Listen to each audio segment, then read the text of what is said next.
Autre point de l'actualité, plus de 950 km à pied, c'est le chemin parcouru par un homme, un Ghanéen, un marcheur panafricaniste pour porter un message d'unité africaine. Un exploit physique majeur pour un voyage de plusieurs centaines de kilomètres qui a duré 20 jours d'Accra à Ouagadougou. Nos reporters Bernard Kombelem et Benewende Frédéric Nikiema ont suivi son arrivée dans la capitale burkinabé, de la sortie du quartier Balkui jusqu'à la place de la Nation. Suivons. Bouteille d'eau en main et paré des couleurs africaines, il avance pas après pas, animé par une seule conviction, celle d'une Afrique unie et solidaire. Lui, c'est Al-Hadji Ayana Yacoub, panafricaniste engagé. Il a quitté Accra, capitale de son pays d'origine, le 10 octobre dernier à pied, avec la ferme volonté de rallier Ouagadougou en terre burkinabé. Une traversée pédestre, périple long de plus de 950 km. Plus il réduit la distance, plus le soleil se fait intense. Mais rien n'arrête Yacoub. Mieux, il avance encore et encore, parfois au pas de course, sous le regard admiratif des Burkinabés. Nous sommes aux environs de 10 heures. Après 20 jours de marche, le voici sur l'échangeur de Ouaga 2000, tout près du but, la place de la Révolution, terminus de plusieurs jours de foulée.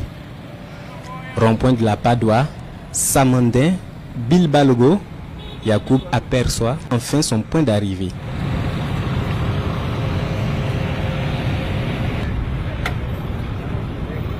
Fier, debout au pied du monument, il vient de boucler près de 3 semaines de marche au nom de la paix, de la fraternité et de l'intégration africaine.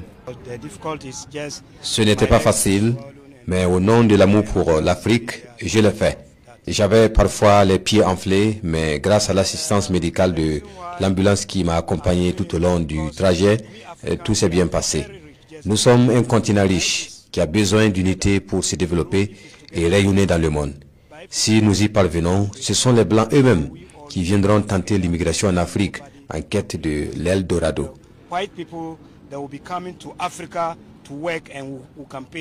De Accra à Ouagadougou, plusieurs communes, villages et forêts ont été traversés.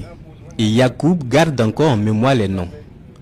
Partout, il dit avoir reçu chaleur humaine et hospitalité, symbole d'une Afrique sans barrière comme le prône le capitaine Ibrahim Traoré.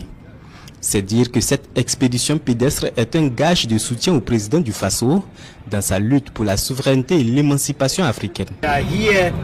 On veut lancer une mise en garde à l'Occident de ne pas toucher notre président Ibrahim Traoré parce que tout le temps on entend des rumeurs comme quoi il veut le toucher, mais on le met en garde aujourd'hui. Il ne faut pas qu'ils osent. Dans cette marche pour l'unité africaine, Yacoub Ayana est accompagné tout au long du trajet par une délégation de 9 membres. Elle est composée d'une ambulance avec un personnel soignant, d'une sécurité et des sympathisants. Je suis burkinabé, né au Ghana où je réside toujours. J'ai été CDR à l'époque de la Révolution et aujourd'hui, voir le capitaine Ibrahim Traoré marcher dans les pas du président Sankara me remplit de fierté.